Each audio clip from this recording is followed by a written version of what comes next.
Vocês possivelmente em algum momento da vida de vocês já escutaram a seguinte palavra: artista fabricado.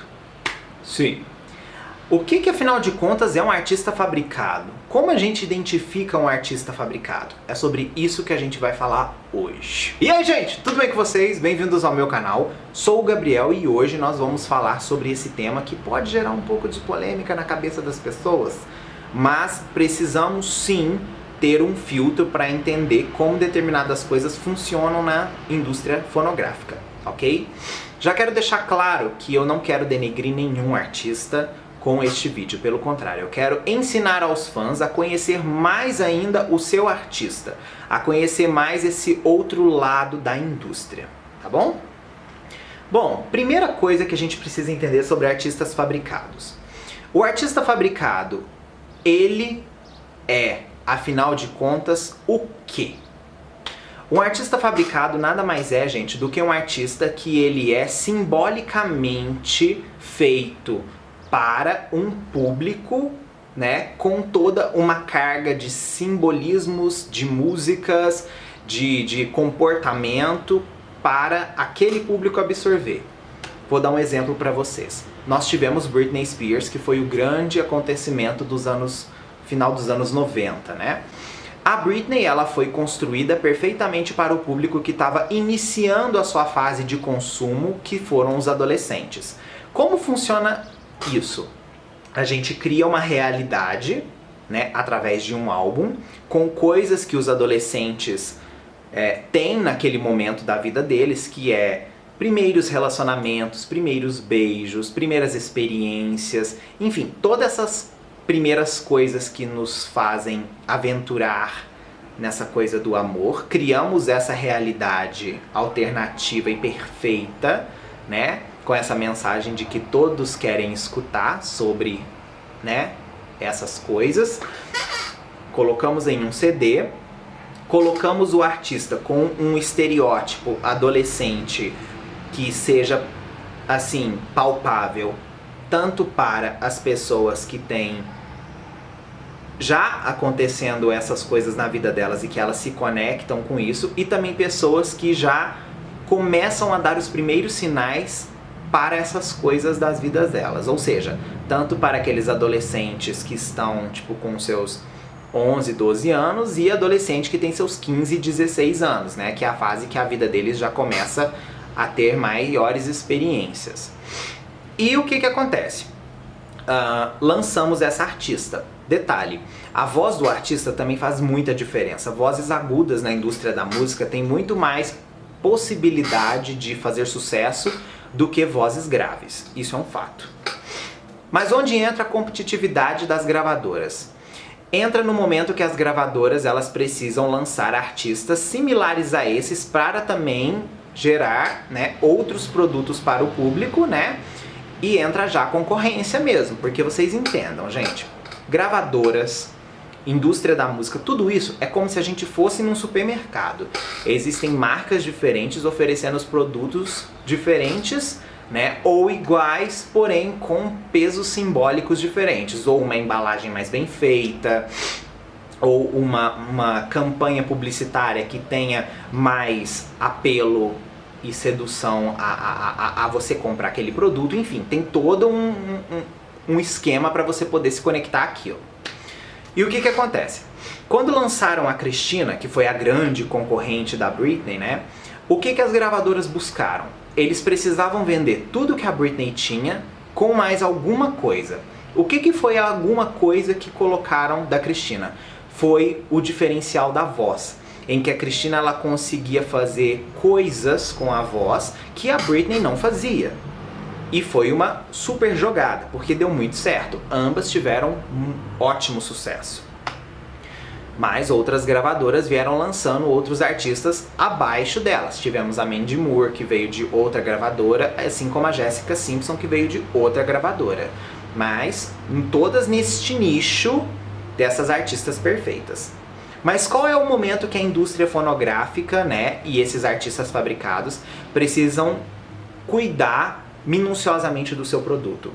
é quando este produto precisa lançar um novo produto, quando um artista precisa lançar um novo álbum. Por quê? Quando você é um artista fabricado e você precisa lançar um novo álbum, as características de consumo do seu público mudam. Por quê? Eles crescem mais, eles já absorveram aquela mensagem e você precisa agora fazer um novo estudo de persona dessas pessoas para entender melhor como agora os fãs estão se comportando, né? Como eles estão vivendo a vida deles depois daquilo que você deu para eles e como a gente vai conseguir compensar o sucesso do primeiro no segundo. Tivemos aí o Oops, I Did It Again, que veio depois do Baby One More Time da Britney, que segue quase as mesmas coisas, porém agora já fala daquelas famosas histórias de, olha, não deu certo essa nossa ficada. Então, tipo assim, a pessoa já viveu aquela experiência, né, de ficar com a pessoa e agora já tá vivendo aquela experiência do desapego daquele primeiro amor. Então já tem uma leve amadurecida, porém ainda mantendo os aspectos originais da primeira obra. Por quê? Porque o público cresce junto com o artista, tá? Coisa que já não aconteceu na Christina.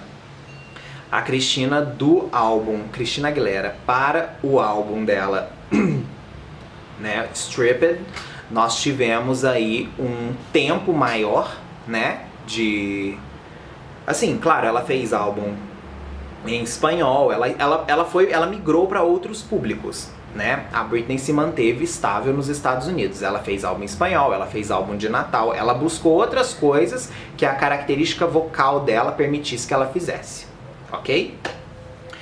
Quando a Christina chegou no Stripped, nós tivemos o que aí? Nós tivemos já um produto totalmente amadurecido, em que a Christina fala sobre a sexualidade dela aflorar, sobre ela ser uma pessoa que é inteligente e luta pela integridade dela, e também sobre Beautiful, que é a pessoa não se aceitar, a pessoa se sentir inferior e afins. Já é uma adolescência para começo de fase adulta mais intensa.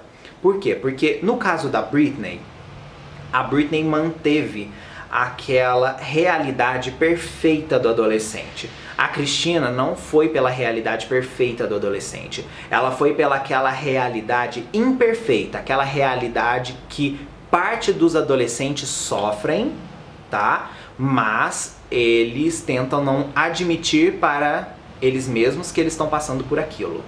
Todo mundo passa por isso, principalmente nós que somos gays. Nós gays passamos por essa fase que tende a ser aquela fase que a gente está se entendendo, que a gente está conhecendo o nosso corpo, a gente está sendo julgado por a gente ser muito afeminado, ou a gente começar a estar em um mundo onde todo mundo tem um tipo de comportamento e você começa a se comportar diferente, as pessoas se tratam diferente, enfim, tudo isso influencia.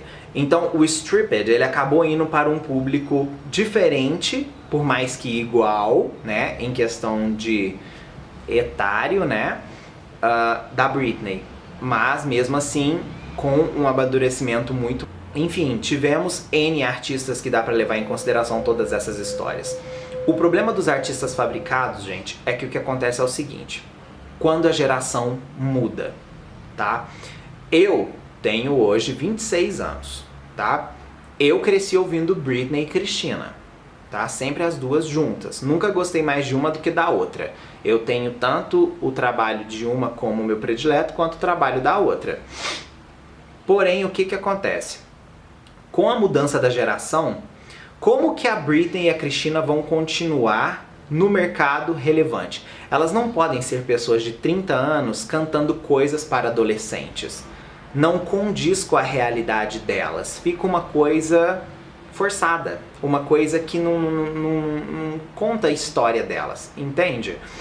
Vou dar um exemplo para vocês. A Taylor Swift, ela é uma artista hoje que ela veio de um modelo fabricado do country, porém ela acabou indo pelos apelos da maior parte dos fãs dela que gostavam de música dance, mais pop. Então foi quando ela, no álbum Red, ela adicionou influências eletrônicas no country e depois ela migrou de vez pro pop, tá? Tudo a gente faz ponderadamente. Por quê? Para o público te reconhecer no trabalho. Você não pode mudar do dia para a noite para uma coisa, principalmente nos dias de hoje, porque hoje, com o mundo digital, né, nós temos muito mais facilidade de migração para outro artista. Nós temos muito mais facilidade de escutar outra pessoa e não aquela pessoa que a gente está diretamente conectado. Entende? Então, assim, enquanto a gente esperava na porta de uma loja há 15 anos atrás para comprar um CD, né? Diferente de hoje em dia, que a gente dá um clique, faz o streaming e passa para o próximo artista que lançou às vezes uma coisa no mesmo dia que o artista que a gente gosta. Nós não tínhamos essa possibilidade de migração. Nós íamos na loja para comprar o CD que nós já estávamos esperando, ok? Quando a gente comprava, consumia aquele CD, se a gente não gostou dele, a gente já comprou e já consumiu, sabe? Por mais que a gente não ouça o CD de novo, nós já compramos a mídia física, que era o objetivo da gravadora. Hoje em dia já não é mais assim. Os ganhos são bem menores e a facilidade de migração é muito maior. Enfim, gente, pra fechar, né, porque o vídeo já tá enorme, o que eu quero deixar claro pra vocês, gente, é que não é porque um artista é fabricado, significa que ele não tenha personalidade.